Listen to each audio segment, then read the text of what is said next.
Pittsburgh Steelers fans, what's going on? This is Jeff Hartman of BehindTheSteelCurtain.com. Joining me as always in the post-game show, Bryan Anthony Davis and Dave Schofield.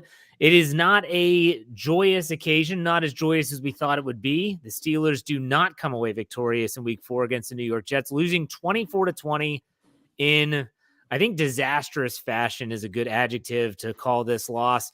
Kenny Pickett makes his debut. He makes a lot of plays, also makes a lot of bad ones, and the Steelers find their way to another loss. 3 straight now as they head into the Week 5 game against the Buffalo Bills. Should be fun. Bryan Davis, what's going on? How's it going? This is a fairy tale that went wrong in the second half. You thought it was going to be great, but it's like Tim Burton directed it. And if you notice in the title, I said the fairy tale initially went wrong. Doesn't mean that Pickett's bad. Just didn't work out today like we really thought it was going to.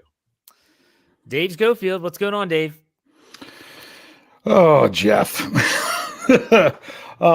Jeff.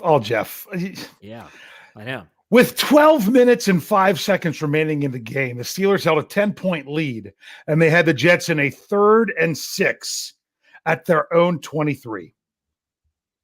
Yeah. At that moment, you got to be thinking, all right, that's what I was thinking. That's what you were thinking. That's what a lot of us were thinking. 3rd and 6, 12 minutes left, deep in Jets territory. The 35-yard pass, and it all just rolls from there. The Steelers blow a 10-point lead in the fourth quarter. Yeah, no, you're right. And there's a lot to dissect in this post-game podcast here. I think that we all can admit that we were excited when Kenny Pickett came in the second half. He made, like I said at the opening, he made a lot of good plays. He made some that definitely will be criticized, and rightfully so. If there's one thing I want to be fair, and I want to be as equal as possible when it comes to, if we were going to criticize Trubisky for making some of those throws, I want to criticize Kenny Pickett for some of those throws. Now, I want to bring Bryan back up here. Bryan, when you heard that Kenny Pickett, or maybe you just saw it, I don't know if you were watching on Twitter prior to coming out of halftime when they were already saying that Kenny Pickett's got a helmet on, Trubisky's got a hat on. I don't know if you saw that. I think it was in our Slack channel, but what was your reaction when they went to Kenny Pickett in the second half? Well, first of all, I did not see it in the Slack channel. Where I saw it was just with my own eyes before the end of the half, when I noticed Kenny Pickett following Tomlin, and they were talking, and basically you could tell that it was going to happen after the half. So I kind of anticipated it, but when I saw him come out, I'm like, it's Kenny. And my wife's like, looks up and goes, who's Kenny? I'm like, you've got a lot to learn. And of course, in the next 5 minutes, she learned his entire history. Dave, I mean, we were watching the game together, but I mean, you were excited for Kenny Pickett's debut. What do you think about it now after watching the second half and the way it played out?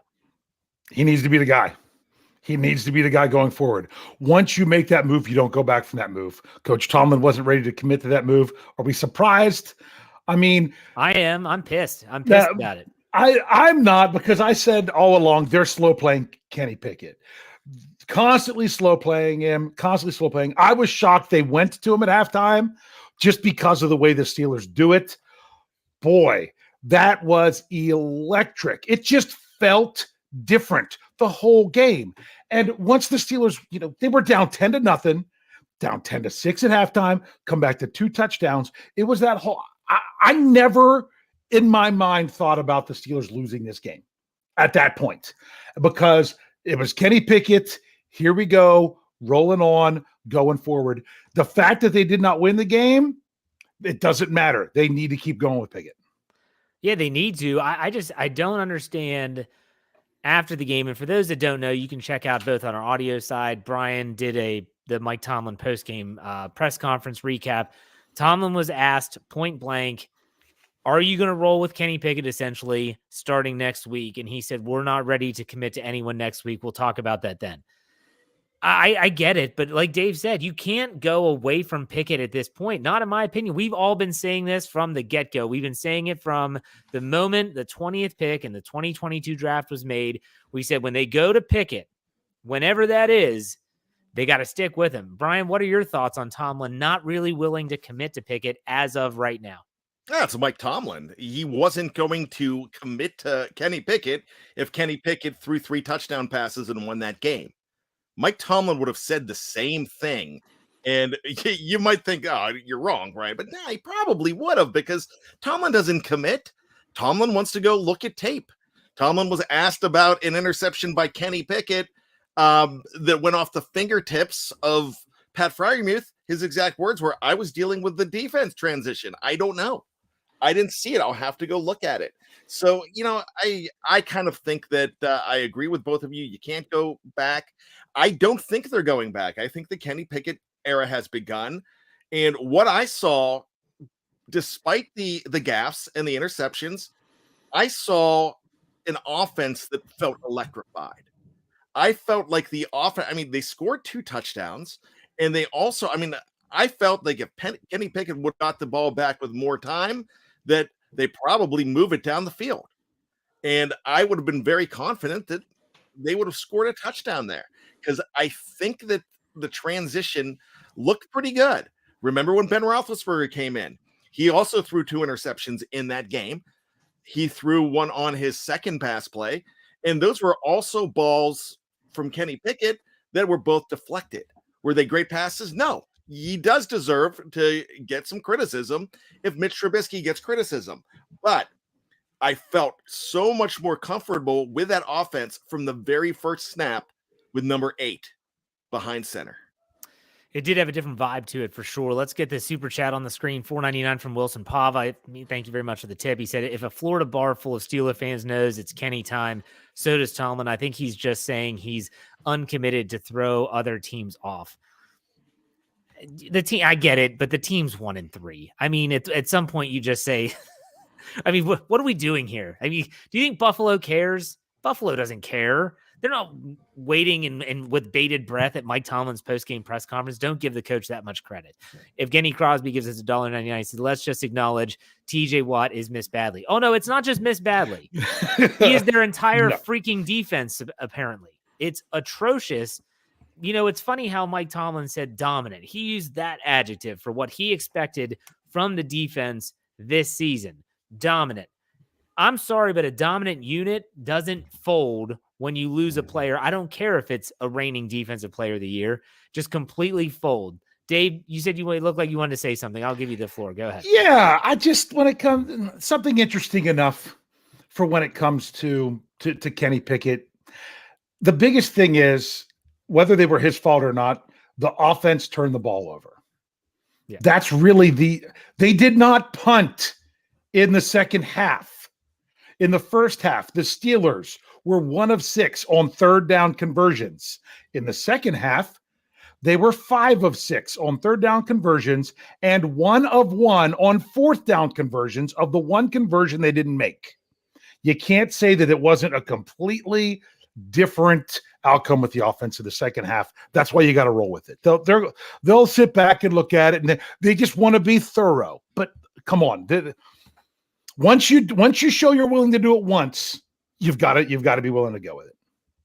I agree. Now I want to ask you all about the Pittsburgh Steelers defense, because I think that is almost more of a story than Kenny Pickett. As crazy as that sounds, Kenny Pickett's debut is something we've all been waiting for a very long time. And it finally gets here, and he provides a 10-point lead to this team. And when you think about the first half with Mitch Trubisky, if it weren't for the Carl Lawson roughing the passer, they never would have had that second field goal, would have been 10-3 at half. That's neither here nor there. But I think the defense here is, and almost to me, it's a bigger story than anything that happened on the offensive side of the ball. Bryan, what are your thoughts on the defense? The defense ultimately lost that game because they could have gotten the ball back. When you turn over the ball like you did with 3 minutes and 40 some seconds, or I'm really close there. I don't know the exact, but when you turn it over under 4 minutes and they're at the 35-yard line, their own 35-yard line, that's where the defense has to batten down the hatches and get after Zach Wilson and make him tremble in a puddle of his own urine. And they could not. They made him turn into a superstar that knew every time he went under center that, yeah, I'm going to get this done. I've got this. And they did not squash his confidence. In fact, they built him up. As good as we've been seeing plays from Highsmith this year, he's not finishing tackles. He's just getting there, and he's not getting the sacks. My gosh, that man could have 8 or 9 tackles. 8 or 9 sacks this season already. But guys are getting away from him too. I don't want to criticize the best player on the defense right now besides Minkah Fitzpatrick, but the defense did not get it done. And like everybody's saying, TJ Watt, do some Iron Man stuff if you have to. Get a bungee cord. I don't care. Get back out there. Steel Dog 88 gives us $5. Thank you very much for the tip. He said, I don't feel bad for this loss. I believe the defense and Austin, I'm talking about Terrell Austin, deserve criticism for that last drive. Dave, what are your thoughts on the defense? Just in general. It's a defense that's one way with TJ Watt and one without. It's that important. They couldn't get it done. And granted, there was a big discrepancy in time of possession in the fourth quarter. There was not a big discrepancy in time of possession for the game. So the whole notion of the defense is gassed, the defense is gassed. Well, they might have been gassed just from one quarter, but they were not out there. I mean, the total time of possession, hold on, let me see what it was. I'm pretty sure it was because the Steelers got the ball back. The Steelers won the time of possession of 30 minutes and 1 second to the Jets 29 minutes and 59 seconds. Wow. 2 seconds different in the time of possession. The problem was it was in the fourth quarter. But the excuse of they were gassed, yeah, the Jets had the ball for over 9 minutes in the fourth quarter. But still, by the fourth game of the season, if you can't split even time of possession without being wiped out at the end, that's not it. They just didn't get it done. Evgeny Crosby gives us $4.99. He said Minkah Fitzpatrick and Cam Hayward costing the Steelers timeouts in the final 2 minutes with injuries came back from totally stupid and cost us. So that's okay. I know what he's talking about. And what he's talking about is that these players, as sometimes they're buying time, outside of 2 minutes, veteran moved, you're cramping up, you just lay there, you give your team a chance to kind of get yourself together. He's talking about the injuries that they were eventually able to come back from, and it does cost them timeouts, and those do turn into costly. But I don't know about the injuries. Jeffrey Benedict's in the live chat right now as a part of the BTSC staff saying that the defense was never the same once Minkah Fitzpatrick came back in. Wilson Pava gives us $1.99. He says the defense made Wilson look like Ben. Biggest need is cornerback. We'll get to that. We'll get to it eventually. Dave, what do you want to say? I was going to say what a difference Terrell Edmunds makes. I mean, yep. In all honesty, there at the end, that would have been different with him being out there. I do believe. Yeah. All right, Bryan, anything to add to that? No, I think if you're hurt and you can't get up, I don't think you're mismanaging. You just can't get up at that point. Yeah. Now, Tyler W. gives us $5. Thank you very much. He said, I think the third down defense is the issue. The Steelers have been giving up a lot of 3rd and 6, 7, 8, and 9, and even more. The third down defense, I believe, surrendered about 500. I think the Jets were 6 for 12. When I did a quick look at it before the show began. Yes. Am I right, Dave? No, they were 6 for 15. Oh, okay. The Steelers were 6 for 12. Got it. Okay. So 6 for 15. So I want to say a lot of those conversions came at the most inopportune times. Yeah. And it was in the second half, mainly on the final few drives. But you know what? We're going to do this. We're going to break this down the way we always do. And that is with the numbers. We're going to look at the stats. We're going to talk about the quarterbacks first because we always talk about the quarterbacks first. So let's start off with who played in the first half, which was one Mitch Trubisky. 7 of 13, 84 yards, 6.5 yard average, no touchdowns, 1 interception. He was sacked 3 times for 26 yards with a rating of 41.8. Then Kenny Pickett came in the second half, 10 of 13. So same amount of attempts, 120 yards, 9.2 yard average, no touchdowns, was intercepted 3 times. Don't forget the final Hail Mary was intercepted in the end zone for a touchback. He was not sacked with a 65.1 rating. Kenny Pickett also had 2 rushing touchdowns. So that might change some people's view of his game altogether. Let's talk about the quarterbacks first. Bryan, what were your thoughts on the quarterback play? I thought the quarterback play in the first half was abysmal. There would have actually been another interception, but Tom Zach. Excuse me, Tom. I call him Tom Zach. Tom Zach. Man, we need a good laugh. That was a Tom good one. Zach once played for the Bears as well. Yeah. Trubisky, he got off the hook. The Steelers got that 15-yard penalty. There was that penalty at the end of the game. Next thing you know, you can go ahead and throw you can go ahead and get that 59-yard field goal. So, I mean, Trubisky, I just thought I thought he was okay, but I was glad to see him replaced at the time. Then Kenny comes in, and for me, the big thing is the difference between the 5 or 6 yards per attempt to the 9 yards. And Kenny was throwing it downfield. He was looking around. He was using more players, more to their ability. I'm not going to go out and say that the team played harder. The team played hard for 4 quarters, but I just felt they were more energized with Kenny Pickett in there. I thought it looked better. 3 interceptions are going to go against his record. I always throw that Hail Mary away, which if I'm going to throw a Hail Mary away, then I'll probably throw it away for Trubisky too. And it did get away. But I just don't think, if Adam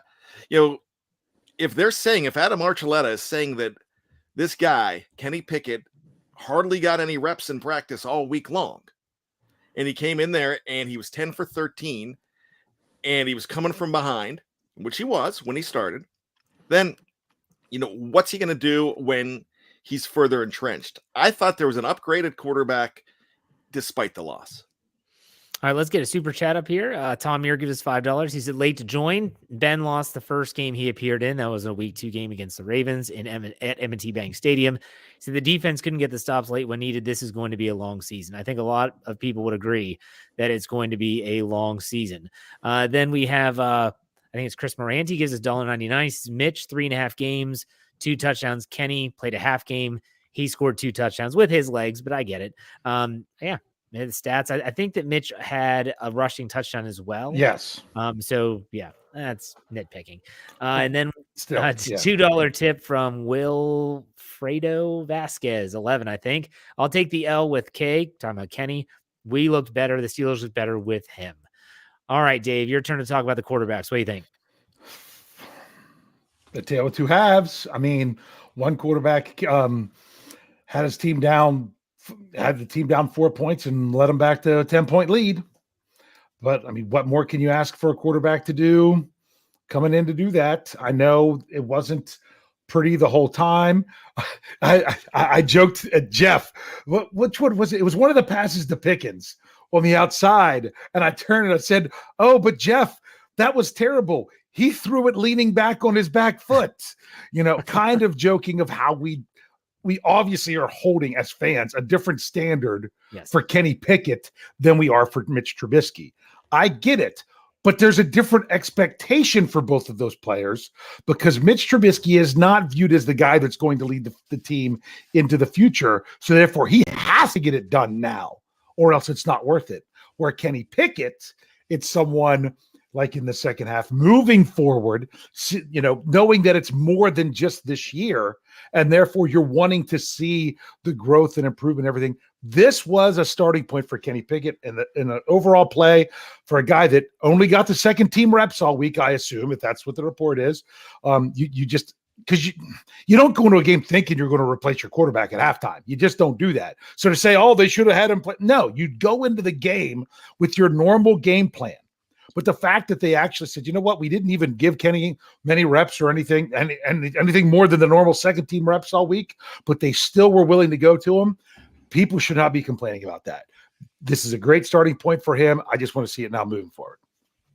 I don't know if fans and if you played any sport and you get put into the lineup in the middle of a game where you don't have a lot of preparation, like that is difficult. I don't think people understand exactly. Like Dave talked about, or it might have been Bryan talked about Adam Archuleta saying, when we saw them practice this week, Kenny wasn't getting any reps at all. I mean, it was all Mitch Trubisky.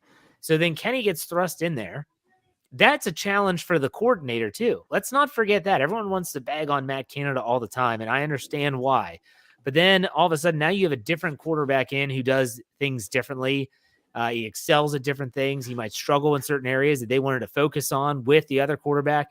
That's not easy. And so now and this is one of the reasons why I was so mad when Tomlin wouldn't even say, you know what, Kenny's our guy moving forward, because it's at least too much up in the air. I listened to the Kenny Pickett post-game press conference, and they're asking him, did Coach tell you anything? No, I haven't heard anything. Coach said he'll let us know. Well, what in the world is going on? Like, this is, to me, from an organizational leadership standpoint, this is a snafu of all snafus if it lingers. If Tuesday Tomlin doesn't come out and say, it is what it is, we're going to go forward with Kenny Pickett, then I'm telling you what, I've been a Mike Tomlin apologist for a long time. It's going to change, and I'm going to start going to the dark side, so to speak. Dave, what do you want to say?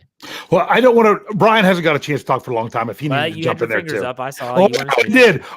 What was the last thing you say? If he doesn't take care of this soon going forward, right? Yeah. If you wouldn't have thrown that in there, I would have said, Jeff, I could not disagree with you anymore with this. Because what do you expect him to say after a game? He hasn't even had a chance to talk with Kenny Pickett after the loss, with everything going forward. You didn't want to make a quick snap judgment before. You don't make it now. No, I did want a quick snap judgment before, by the way, because if you listen to me, I've always wanted the quick snap judgment, but also. But you should know better.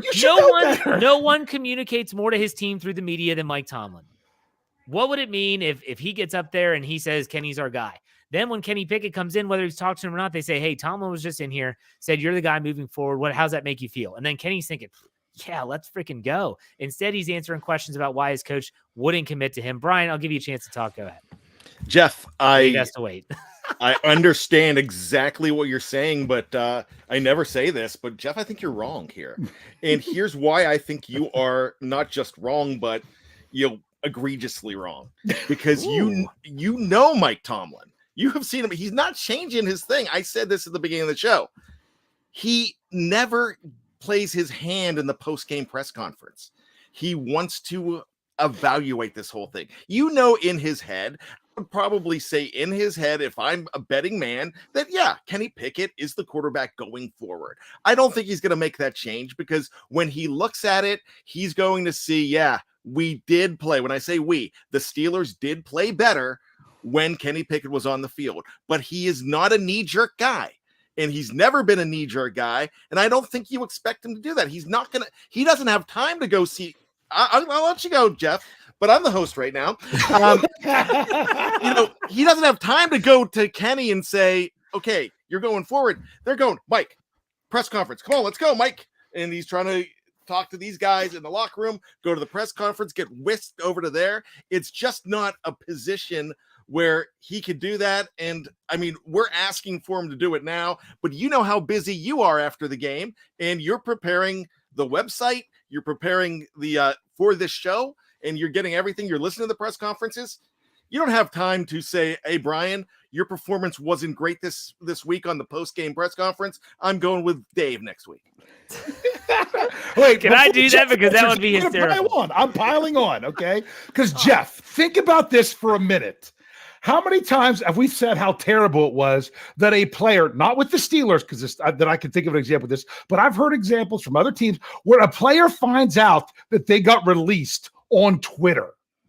They didn't even get to have the conversation yet, and the news breaks about stuff going on with that. Do you think Mike Tomlin's going to give the media the opportunity to tell Kenny Pickett he's starting next week, like you gave an example? No freaking way. No, Mike Tomlin will not do that. That's why he did what he did, and guess what?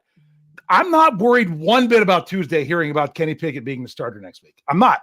And if it ends up happening, I'm going to be ticked. But I have that confidence because they made the move that's what it's going to be. I'm not worried about it. Here's the thing. I did not expect him to. Okay, I did not expect him to. I think he missed an opportunity to. And no, everything about his history and Mike Tomlin would say that he's not going to do it, and he might not even do it on Tuesday. And I wouldn't be shocked if he does it on Tuesday. But what I'm trying to say is that he missed a golden opportunity. Now, Brian, you said he has to go and evaluate. What does he have to evaluate?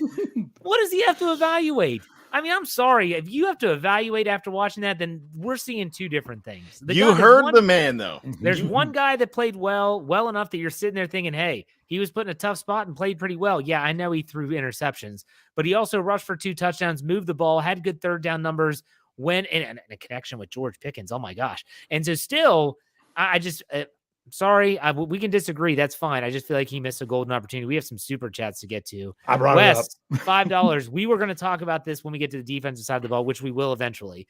He said we have 6 cornerbacks on the roster and not one that is above average. And we kind of knew that coming into this thing, that the Steelers had a lot of number 2s and no number 1, or maybe if you put it that way, we'll see. But we'll talk about that, Wes, for sure. Tanya McBride gives us $4.99. Said we didn't have losing seasons in 2019 when this team started out 0-3. In 2013, they started off 0-4. Don't panic. Well, those years, they were also could finish 8-8. So that's a different thing about this. We'll see. Tom Muir gives us $5 again. Thank you, Tom. The only thing that concerns me is that Kenny Pickett looks like the starter from the replacements. JK, KP8 gave the offense more energy. Let his era begin. I agree, Tom, and The Replacements is one of the worst football movies ever created, so let's not bring that up again. Isaac Aguilera, be quiet, Brian. Isaac Aguilera gives us $2. Says, I like Dave said, Tomlin is a what? This was on the Scobro show after the Patriots loss that I said he is. I'm like Mike Tomlin, like curls up in the corner, like I expect him to be scared and sucking his thumb when he goes against Bill Belichick. I said I wanted to compare him. I said there's a word I want to use that I can't use, but it's often used to either describe a cat or a willow, is what I said on that show.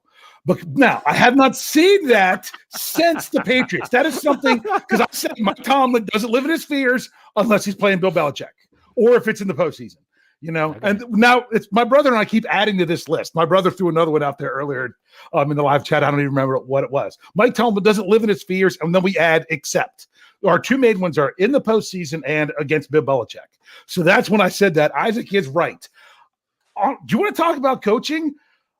Did anything really stand out with you with the coaching today? In what way? Well, people want to complain about the coaches. They didn't have them prepared. All the offensive play calling or the defense or whatever. Did you come out of this loss screaming, man, the coaches really screwed up on this one?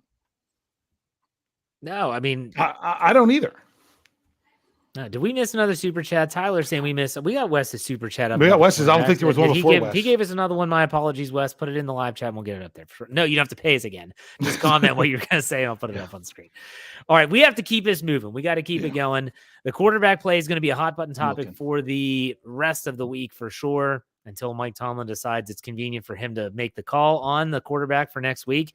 Let's talk about the rushing numbers. The Steelers rushed for 119 yards total, a 3.8 average. They did have 2 touchdowns, both from Kenny Pickett, and a long run of 16 yards. Najee Harris, 18 carries for 74 yards, a 4.1 average. Jaylen Warren, 3 for 18. Kenny Pickett, 6 for 15. Deontay Johnson, 2 for 11. What do you all think about? We'll talk about the offensive line here with the rushing attack, because we can also throw in the sacks. They did give up 3 sacks total to Mitch Trubisky in the first half. Guys, what do you think about the rushing numbers, the runners, as well as the offensive line? Brian, we'll start with you. Week 1 and week 2, it was at a low level. Week 3, you're like, I think they're starting to figure some things out with rushing. And week 4, I'd be like, all right, they're on the cusp of it. You know, I really thought that was 3.8. That's, you want to be at 4, 3.8's, you know, dangerously close, but I thought they had some really good runs in that game. Nothing was broken for a long one. Of course, you haven't seen that yet, but I really like where they are with that. But they were down a good part of the first half, and I really thought it was a good showing from the running game. Dave, what do you think? Yeah, I like that they stuck with it. It wasn't, some people said they rushed the ball more in the second half. They had 3 more rushes in the second half than they did in the first half. And remember, 3 of them were Kenny Pickett. So when you think about turning and handing the ball off and everything, it was just about, that's right, technically 6 of them were Kenny Pickett. Sorry, I was just thinking about the 4th down and the 2 touchdowns. So they were handing the ball off pretty evenly in both halves. I just like the overall production. Najee Harris over 4 yards, Jalen Warren over 6 yards on the average. Kenny Pickett and Mitch Trubisky brought that average down, but you also got to remember you're not generally asking your quarterback to run for 7 yards a carry.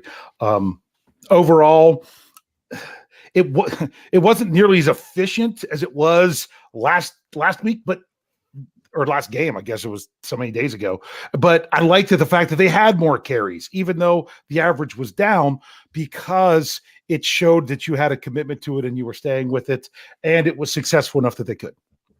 I thought the running game, and I'd love to see Najee Harris get over 20 carries in a game for once. I mean, he had 18 for 74, but they ran the ball well enough that Dave and I were watching the game, and I said, they've got this set up for RPO here, play action. They were definitely mixing it up. They ran it well enough that they could play off of the running game, and that's what you ultimately want. I want to throw it back to Bryan. Bryan, I want to give you a chance to kind of focus more on the offensive line. What are your thoughts on the offensive line as a whole here after week 4? I really thought some of those sacks in the first the first half, I was really worried about. Dan Moore Jr., I did not think, as far as the production, looked as good. I thought those guys were on the run. Those quarterbacks with that being said, I'm kind of really thinking that if you break it up into run and pass, run looks so much better before the pass rush looks so much better.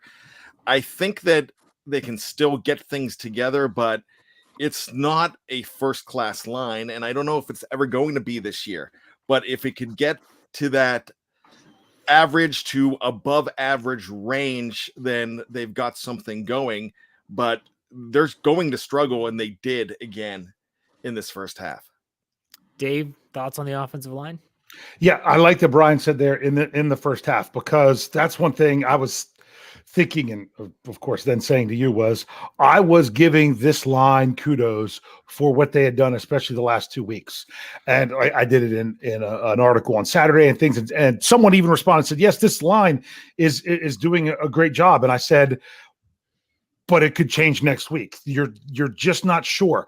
That first half was rough. It really was. It was the first time any of the offensive linemen had given up a sack this year. I know there had been sacks, but they weren't attributed to linemen. They hadn't given up much pressures. That was not the case in the first half.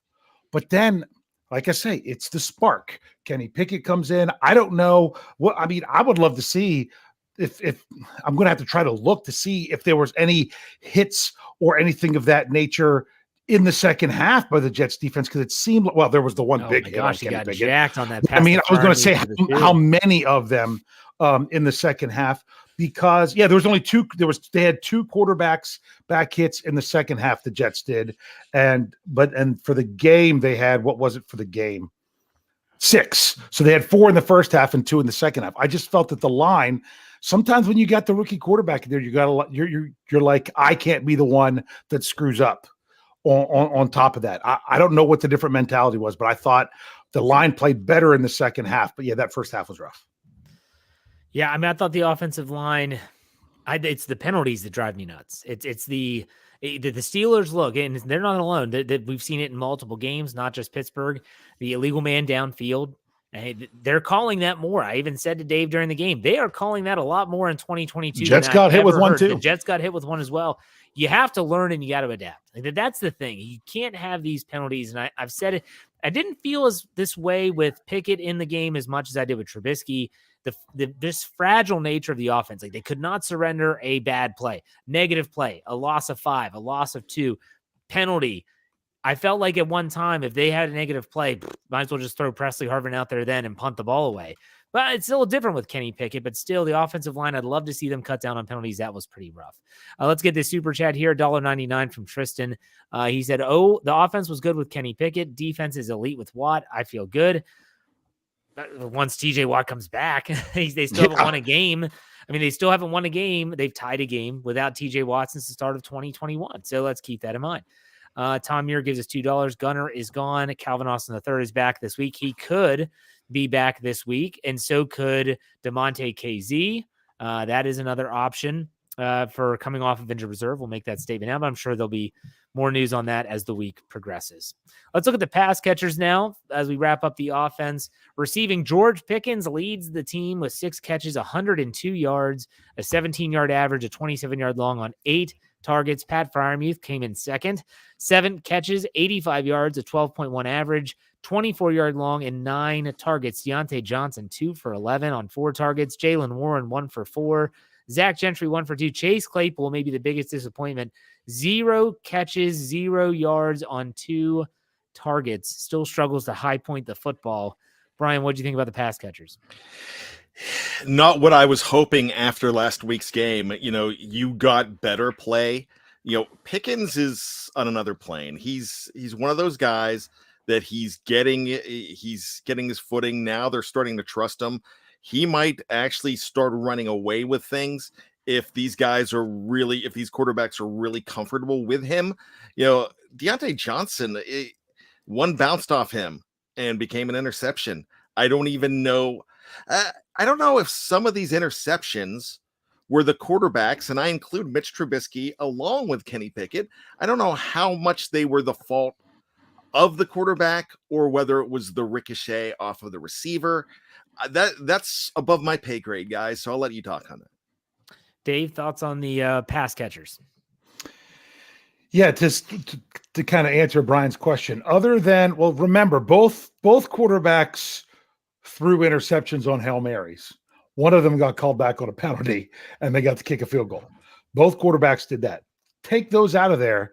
Every other interception in this game, regardless of quarterback, was first off the hands of their own receiver. Now, I'm not saying it was the perfect throw, but it did hit the hands of the receiver. That's just what it is. And to keep that in context. So when it comes to the pass catchers, this game, it's like I said, it's so hard to evaluate because it's first half and second half, just with everything of the whole feel of it. But the George Pickens came alive when Kenny Pickett came in, and then that was the connection. Pat Freiermuth is Pat Freiermuth, and he's going to do what he can do. The Pickett interception, I'm not saying that's on Muth. I'm also not saying that's on Pickett. I wish that ball would have been through. That ball was off by about 2 feet. Not that it was 2 feet too low or too high. It was 2 feet too low. Would have loved to see that throw it out of bounds. But think about that. I'm sorry. I know we're talking about the pass catchers, but Kenny Pickett threw that ball where only his receiver could catch it, or it was going out of bounds, and it ended up as an interception.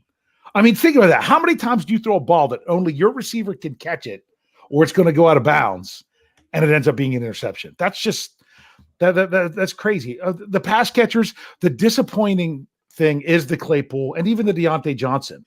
But I'd have to go back and ask someone who pays attention more to the secondary, how were the Jets keying on those guys? And were the Steelers smart in taking advantage of stuff with Pickens, because were they giving more attention to other players? Man, it'd be really nice to get someone else into the mix there. I think Gunnar O only comes in on running plays. Don't know that he plays in any passing plays. My goodness, the one time they mistimed his end around so bad, he had to stop in motion and then go to get the handoff. It was so obvious it was coming to him because they screwed that up. So all in all, they didn't really, how do you judge that when the 3 interceptions all hit hands of the receivers, Jeff? What do you say about that? You hate to provide excuses for quarterbacks just in general. And this isn't just a Kenny Pickett thing, but Deontay Johnson, you got to catch the football in the first half. I mean, that was horrible. That was horrible. People said, I was a little high. A little high? If he would have missed it, it would have hit him in the face mask. I'm sorry. Like not every pass is absolutely perfect every single time. I don't know a quarterback that's ever done that. And then, Kenny Pickett talked about the Pat Freiermuth interception in his post-game press conference and said, I tried to throw it in a spot where only my guy could get it. He said, I actually wished I threw it a little bit higher because then maybe it just would have gone out of bounds. But that's hindsight. But he took all the credit for it. He said, look, I can't turn the ball over. I can't throw 3 interceptions. But at the same time, he did say he wants to give his guys a chance to make plays. So he told Chase Claypool, I'm going to come back to you because You're a playmaker, and he trusts his playmakers. He was the one, though, that in talking about the pass catchers here, bringing it back full circle, George Pickens had one-on-one coverage, and he finally isolated him. Like, that was the difference.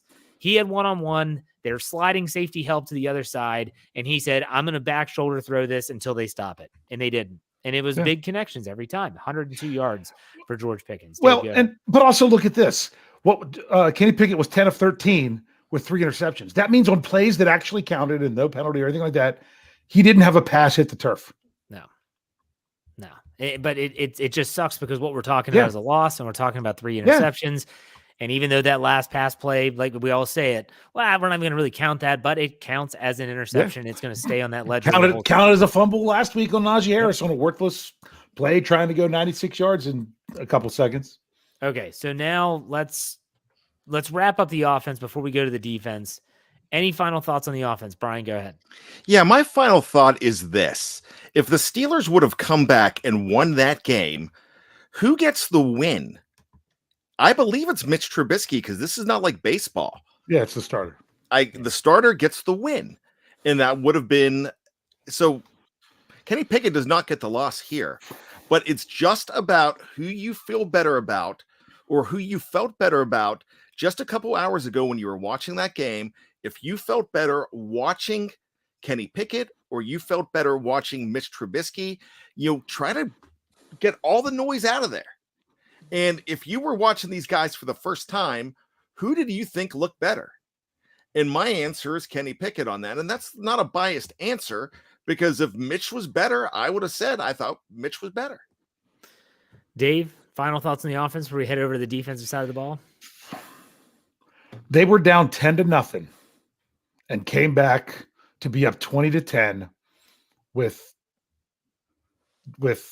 I don't know how much time on just over half the time left in the fourth quarter. The offense, I mean, yes, the interception at the end there, not the one at the very end, but the interception before that played into it. But my goodness, when they were down 10-0, and I said to you, Jeff, I'm like, the Steelers this is the first time they've been down 2 scores this season, actually, snapping the ball down 2 scores because someone said it on Twitter. And I'm like, does this offense really have this kind of comeback in them? Do they? Well, you know what? In the second half, they did. It just still didn't get the win. I'm going to say this about the offense, and that is that for once this season, and I know they lost, and I know that, and there's people in the live chat talking about the playoffs. Are you kidding me? This team's 1-3. Playoffs? Yeah, cue the Jim Morrow. Playoffs? You talking about playoffs? I mean, let's pump the brakes a little bit. I actually have hope in the offense, though. Mm-hmm. I honestly do. For the first time, am I saying they're going to be world beaters? No. Am I predicting them to go into Buffalo and win next week? I'll pick them, but no, I'm not going to predict that. But still, it's a situation where I actually have hope in what they're putting on the field. And it's because their quarterback is their first-round draft pick. He has a whole career ahead of him, hopefully. And you are willing to go through some of the bumps and bruises associated with that on the offensive side of the ball because you know there could be brighter days ahead. We've seen the best of Mitch Trubisky, and it's just not it. It's not a cut on Mitch individually as a person. I'm sure he's a great guy. But as a quarterback, I want the Steelers to roll with Kenny Pickett. I have a little bit of hope for the first time on the offensive side of the ball. Yeah. I mean, can I say one other thing? Because I want to ask Bryan this question before you transition, because this is a good transition here on that super chat. Good. I said this to Jeff as I left his house. I said, I actually feel more hopeful, even though, people want to talk about the rough stretch of games. I only want to talk about the next rough game, because a lot of things can change by the week after, the week after, the week after. It is a rough game coming up. They're going into Buffalo to face a really good team. But I feel better about a 1-3 Steelers team going forward with Kenny Pickett than I would a 2-2 Steelers team going forward with Mitch Trubisky. Bryan, what do you think of that? I felt like that in 2002 when the Steelers were 1-3 and Tommy Maddox had replaced Stewart, and I knew things were going to get better. It's not going to happen right away. These are different quarterbacks. They both wore number 8. I will just say that I really like what number 8 did in that second half. If he had a full game, I would have loved to have seen what would have happened. I don't know if we're going to have final thoughts, so I'm going to say my final thoughts right now.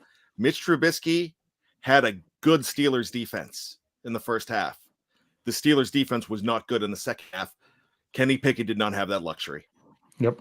Let's get to it. All right, there's Bryan's final thoughts. Bryan, thanks for joining us. We'll talk All right, Occam's Ox gives us $4.99. Gives Bryan. He'll be back.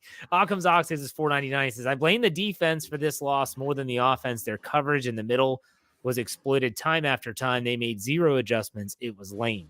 I think lame is being kind in terms of what the Steelers defense put out on the field there, especially in the second half. I have a problem with one of those statements. Sure. They made 0 adjustments. They had to make an adjustment at halftime. They had to try to cover for not having Terrell Edmonds. True. So they did adjust, but I think they had to adjust. This isn't a cut on Occam's Ox. Sorry, I mean, don't take it that way. They had to adjust to what they could do more than what they could adjust to what the Jets were doing. Does that make sense? Because they were losing Terrell because of the loss of Terrell Edmonds. That's just me. So I will say there was an adjustment, but not in the way that you would like to be able to adjust to your opponents. Well, I need to go over the injuries because I believe they were all on the defensive side of the football. So Mike Tomlin, after the game, here is the injuries. Terrell Edmonds is in the concussion protocol, so we have no idea whether he'll be available moving forward or not. Cam Hayward left with both elbow and ankle injuries. He was able to return, but definitely not the same.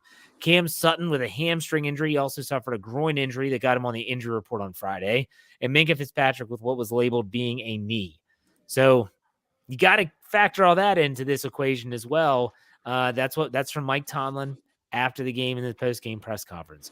So, all right, I'm going to get this up before we dive headfirst into this. Alfred gives us $1.99. He says KP gives us a puncher's chance. MT, Mitch Trubisky, only throws jabs. I think that's kind of the gist of it. That's a good way to sum it up. All right, so let's look at the defensive side of the ball. Let's talk about the pass defense because that seems like where they got gouged, but it wasn't all game. Like when you look at Zach Wilson's stat line, it wasn't that great. 18 of 36, 252, a 7-yard average. He had 1 touchdown, the game-winning touchdown. He threw 2 interceptions, only sacked 1 time for 4 yards, and that was by Alex Highsmith. He had a 59 rating, and when you're talking about the pass rush, the Steelers only had 1 sack. Quarterback hits, I have them listed as 6. I'm sure Dave is the same. Tackle for loss 5. What did you all think of the pass defense? Let's start there first. Bryan, we'll go with you. You guys just mentioned it, and it wasn't something that I really thought of right away, but I was noticing that absence of Terrell Edmonds, number 34, is a big deal.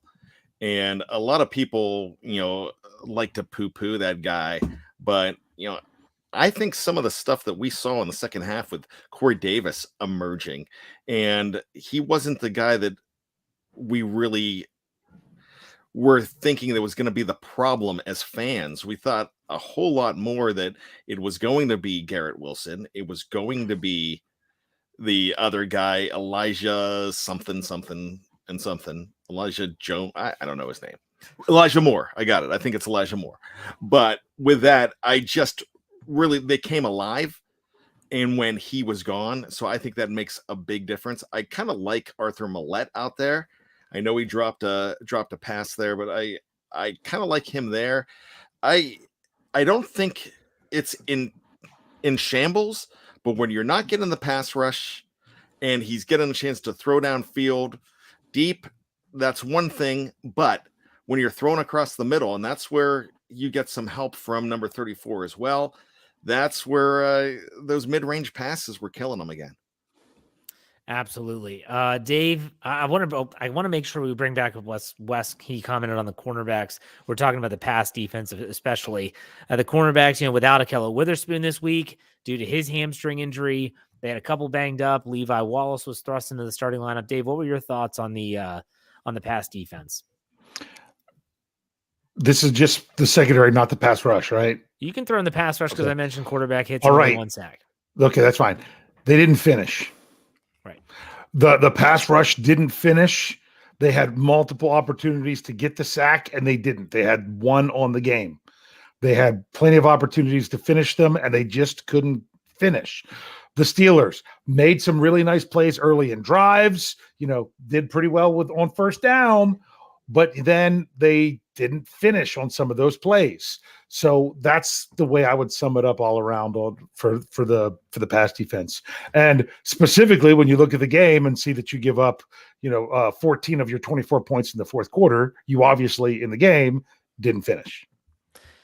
Yeah, you're exactly right. That was the word I was thinking of. They couldn't finish the game when it mattered. And this would have been one of those classic wins if the Steelers were to somehow get an interception. They'd say, the bend don't break. At this point, we'll take a bend don't break defense. But when you're giving up the big gains down the middle of the field, it's tough to watch. Tyler W. gives us $5. Says Tomlin staring down 4 great teams with potential 6 defensive starters injured or out. He looked like someone browned in his Cheerios in his post-game press conference. He was not, I can't expect a coach to be happy after your team is the first favorite for the first time this season and you end up laying an egg at home. With a 10-point lead. I can't get over that. Lead. The funny thing is you think back to Tuesday, Tomlin said, hey, I like our fans. They care. Yeah, they care, and they're going to be really pissed off, and they are. We can see that already. Let's continue with the defensive effort. The New York Jets rushing attack, they held them under 100 yards, 98 total yards on 29 carries. The Steelers they averaged 3.4 yards. They did get that touchdown. It was the Breece Hall touchdown, which I think that was the game-winning score. My apologies. And a long of 16 yards. Gentlemen, what do you think about the rush defense? Bryan, we'll start with you. Well, it was a lot better than I expected because I took the over, and I really thought that they were really going to struggle against Breece Hall and Michael Carter, but they were swarming around them. So I'll say it was pretty good. Dave, what do you think? The Steelers running backs each averaged more than 4 yards per carry. Neither of the Jets running backs averaged 4 yards per carry. What brought up the Jets rushing average was their quarterback. What brought down the Steelers rushing average was the quarterbacks. I think when it came to the rushing defense, but once again, where was it? What happened in the fourth quarter? They gave up 98 yards. How many of them were in the fourth quarter? And the answer is 33.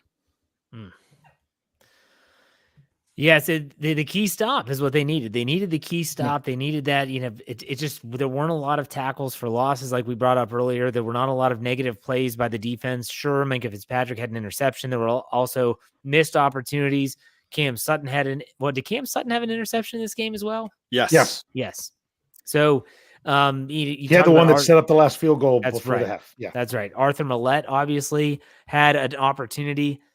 This is a fragile team. Like I said a million times, you have to make the plays when they present themselves, and they did. Now for the passing defense, we'll go back to that. Corey Davis, he had 74 yards on 5 catches. Elijah Moore, 53 on 3. Tyler Conklin, the tight end, 52 for 3. Garrett Wilson, 41 for 2.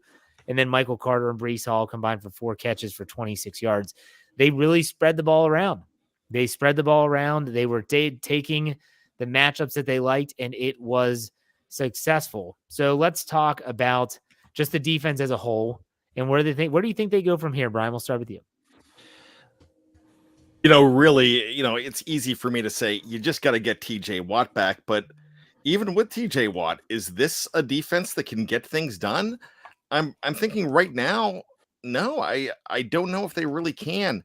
Cam has no help, but is Cam starting to get tired? My gosh, I know people are, when they hear me say that, when they hear me mention Cam, they might be putting pins in their Brian Anthony Davis voodoo dolls. And because I'm feeling the pains right now as I say that, because it pains me to say that. Maybe that there's parts of that defense that's getting tired. I just don't feel like they're right there yet, and they're just missing out. I mean, one guy, I mentioned this earlier, one guy is Mr. Highsmith.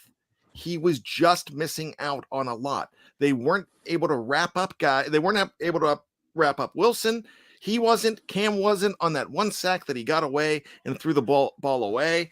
There was that other play that they weren't able to wrap him up, and the ball was loose. He picks it up and he throws it. Why is that? I didn't even understand that whole thing.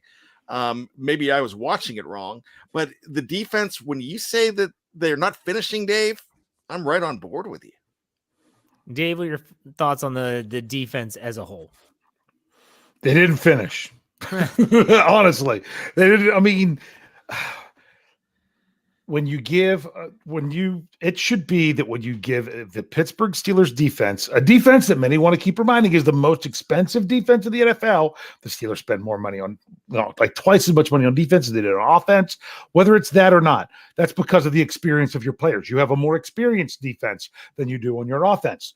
But when you give that team a 10-point lead at home in the fourth quarter, you can't give up 2 touchdowns in the 2 drives that you face. You can't give up 2 touchdowns in the 2 drives that you face. 1 stop, 1 field goal, you're at least going to overtime. To kind of a little lighthearted note here, I was really shocked when they played Renegade in this game. That was early. It was early. It was before a kickoff, and it was just It's almost always before a kickoff because it's got to be during a TV. Right. No, I get that. I get that. But then they go down the field and put points on the board, and you're thinking, gosh, that sucks. Yeah. So it is what it is. All right. We could probably go on for days on this game and the decisions that are going to be made and have been made. But that's what our entire podcast network is for. So we're going to wrap this up with our final thoughts. And you can check out all of our podcasts, not just the ones that are live on YouTube and also simulcast on Facebook Live. Wherever you get your podcast, if you just search Steelers or Behind the Steel Curtain, you'll find us. Those are shows like Bad Language, My Let's Ride podcast, Dave Stat Geek, and a myriad of others that are only found on that platform. So make sure you check those out. But Bryan, do you have anything else to add before we go with your final thoughts? I know you said them earlier, but I'll give you a chance again. Yeah, I'm just going to misquote one Chevy Chase. I know it's not Christmas, but holy crap, pass the Tylenol. I want to get this super chat up here. Yeah. From Wilson Pava, gave us $9.99. Thank you, Wilson. We appreciate it. He said, DJ backing Kenny publicly. It's the start of his era. Thank you all for all you do. BTSC and the Steelers helped me mentally get through the hurricane. Y'all rock. Keep it up. Love all BTSC content. Thank you, Wilson, and hope you're staying safe down there in the Sunshine State for sure. Dave, final thoughts. Go ahead.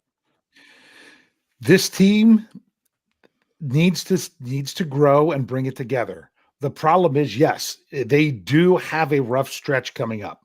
And as I said, it's only as rough as your next game. The next game's rough. The next game is rough. And then after that, then you'll look at the next one, and it's probably still going to be rough too. But we'll make that determination after week 5. But this defense and offense, this whole team, they just need to get rolling at the right time. Remember when the Steelers started 12? Was it 12? I keep saying 11. Was it 11-0 or 12? I can't remember because it was a 16-game season. It was 11-0, yeah. And then they lost. They got 1 win and in their last 5 games. Just imagine if the Steelers only got 1 win in their first 5 games and then went and turned it on to go 12-0. It's a stretch. It really is. And you got to look at it like you can't bank on that. No, you can't. But I want to see this team getting better going forward. They're never going to be out of it. They could really start going. I just don't know that they have everything that they need. Get Trent Jordan back to really help energize the defense. Get Kenny Pickett out there leading your huddle to energize your offense, and get rolling as much as you can with this season. All hope is not lost. You just really, really put yourself in a bad spot. My final thoughts are essentially that Steelers fans need to follow a piece of advice Dave has said multiple times, and that is just take it 1 week at a time. Because if you think about it, everyone's always saying in the live chat, there's been a lot of this. They could be 1-7, they could be 2 and whatever. But here's the thing. If Tom Brady gets hurt this week or next week, doesn't that change the outlook for the Tampa Bay game at home? It certainly does. And I'm not saying it's going to happen. I'm not saying I wish it would happen. I can't stand Tom Brady, but I'm not going to wish injury on anyone. I think it comes down to the fact that you just don't know what it's going to be. And you really don't know what it's going to look like if/when Kenny Pickett is their guy. So keep that all in mind as you progress through this season. It is literally every single game. They've played 4 games out of 17. There's, as my dad's good friend used to say in golf all the time, he'd say, hey, how you playing? He said, there's a lot of paper left. There's a lot of paper left for this Steelers team. Let's see how it plays out. Next week, Buffalo Bills on the road. It's a 1:00 game. We will be back for the post-game show. Make sure you check out all of our content, and we will see you next week. Take it easy, everyone.